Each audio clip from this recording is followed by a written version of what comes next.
Good morning, moderator, colleagues. Good to be with you. Firstly, can I thank the briefers for their insights, particularly into the work done by resident coordinators and UN country teams on the ground, often in very challenging circumstances. Reform of the UN is an incremental thing. It's ongoing, but it is very important, which is why we're gathered here to talk about these issues. And in a challenging context in which donors face many demands on their funding, it really is critical that the UN is able to demonstrate its add value, and that's why hearing real-life practical examples like today is just so important. It's important that we understand that the system's working as effectively and efficiently as possible to achieve the development and humanitarian objectives, and the work is aligned with the 2030 Agenda for Sustainable Development. But acknowledging that progress towards the SDGs has suffered because of a range of things we all know well, but can I particularly acknowledge the efforts of the team in Moldova? It's inspiring to hear of the reforms that are underway to ensure the systems are fit for purpose and able to deliver. And I particularly wish to note with appreciation Moldova's hosting of Ukrainian refugees. This does create additional challenges, but it is greatly appreciated by the international community.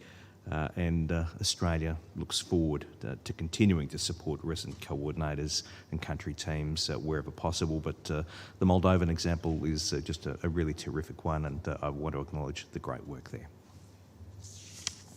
I thank the distinguished representative of Australia, and I will now give the floor to the distinguished representative of Latvia, to be followed by the United States.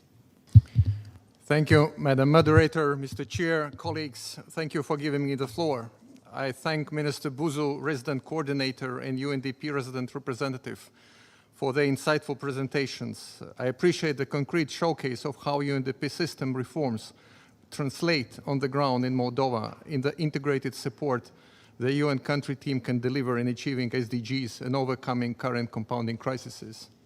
Latvia is a long-standing development partner of Moldova and has continuously provided support in the areas of good governance, rule of law, strengthening democratic participation, resilience to disinformation, rural development, and strengthening of export capacity for SMEs, especially in the agricultural sector. Latvia commends and encourages Moldova's reform and the European integration process, and this support was also reaffirmed in the recent joint Nordic-Baltic foreign ministers' visit in Moldova. We can speak from experience that the EU integration is a long-term investment in stability, resilience, and prosperity. Latvia will continue to support Moldova's efforts to strengthen its resilience and appreciates the UNDP Sustainable Development Cooperation Framework for 2023-2027. Shares also the focus on that. Especially encourage further work on the implementation of SDGs 7 and 16. We recognize the considerable strain Russia's aggression against Ukraine has imposed on Moldova and its people. We are grateful for Moldova's principled stance and assistance to over 800,000 Ukrainian refugees that have crossed its border, and Latvia will provide support through UN entities for these efforts. In this regard, we express our appreciation to the UN country team's dedicated work. We welcome UN efforts to cooperate with other donors, including the EU, to support Moldova in managing the energy crisis. We thank the panel for sharing the experience with the specific initiatives like Energy Vulnerability Fund. In this regard, we would be interested to hear more on the efforts to ensure the measures developed in response to emergency situations also promote lasting transformations in the energy sector and beyond. I thank you. I thank the distinguished Ambassador of Latvia for his statement, and I now give the floor to the distinguished representative of the United States, to be followed by Japan. Thank you very much, Madam Chair. I just wanted to take the floor very briefly to congratulate Moldova. First, to congratulate Moldova for the political and economic reforms that it's been engaged in implementing. I also wanted to say Moldova has supported some 100,000 Ukrainian refugees, which I believe is the highest per capita number all the countries in the region supporting Ukrainian refugees. And given how much support a lot of countries have provided, that says a lot. So I wanted to congratulate Moldova on that. The U.S. is impressed by the progress in Moldova under its current UNDP program and working on a number of fronts to prepare the country for the next stage of its integration. Our embassy in Chisinau also has an excellent working relationship with the resident coordinator. There's a lot of back and forth. I think this is really valuable. This sort of grassroots engagement and cooperation, it should be a model for other parts of the world too, and how the resident coordinator system can work. In some ways, there's opportunities to learn from and basically best practices could be shared between resident coordinators on how to coordinate with embassies in the capitals, which we think is very useful. I think I'll stop there, though. Thank you very much. I thank the distinguished representative from the United States for his statement, and I now give the floor to the distinguished representative of Japan, to be followed by Switzerland. Thank you, moderator. We appreciate today's briefing on the work of the Moldovan government and the UN regional coordinator. We highly appreciate that, despite the difficult situation, Moldova has accepted displaced people from Ukraine, cooperated in the export of Ukrainian grain, and resolutely condemned Russia at the United Nations and other international fora. Last December, President Sandi visited Japan, and we heard his strong determination to defend democracy and pursue EU membership, even in difficult times. The Japanese government has been supporting Moldova's efforts towards socio-economic development in the face of the crisis and support its accession to the EU. On last February, Japan's Foreign Minister Hayashi held a telephone conversation with Moldovan Foreign Minister Mr. Nick Popescu and conveyed our intention to provide an equivalent $100 million in Japanese yen loans. In addition, we have decided to utilize Japanese yen loans provided to the International Bank for Reconstruction and Development to assist Moldova through the World Bank's Global Concessional Financing Facility.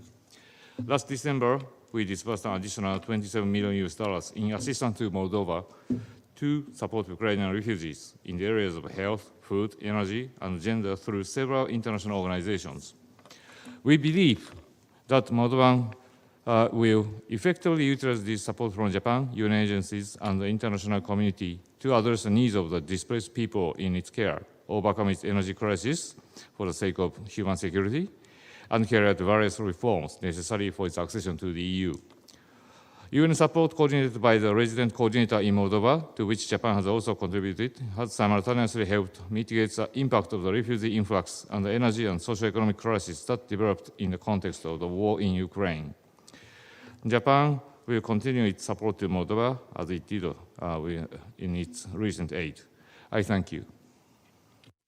I thank the distinguished representative of Japan for his statement, and I now give the floor to the distinguished representative of Switzerland, after which we will hear from Germany.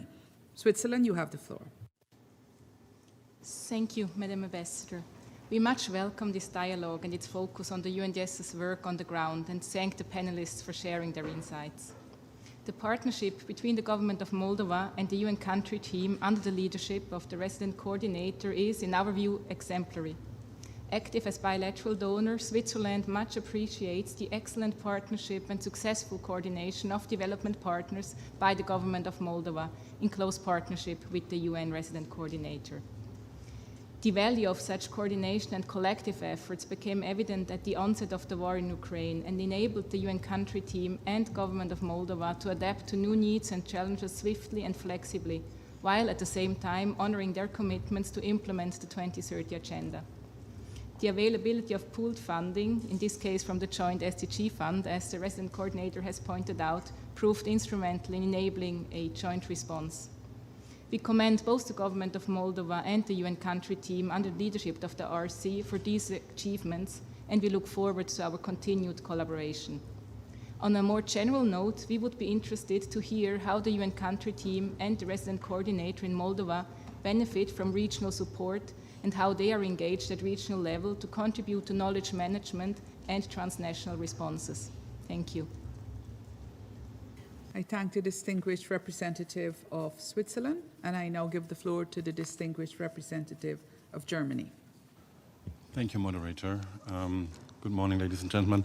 Germany is proud to contribute significantly to the UNDS as not only its second largest donor, but also by providing sustainable and predictable support, providing multi-year funding to the Special Purpose Trust Fund and committing to high shares of core funding to the UNDS entities enables the system best to live up to its potential. And we hope to inspire others to do the same, helping us to deliver the support urgently needed on the ground. The examples we just heard are striking. We thank the panelists for the insight into their work and coordinated activities and the progress made under the UNDS reform. We acknowledge the lead role of the UN resident coordinator in this regard. Increased programmatic coherence is a cornerstone of what we expect the reinvigorated RC system to deliver, and this is what we just heard clearly.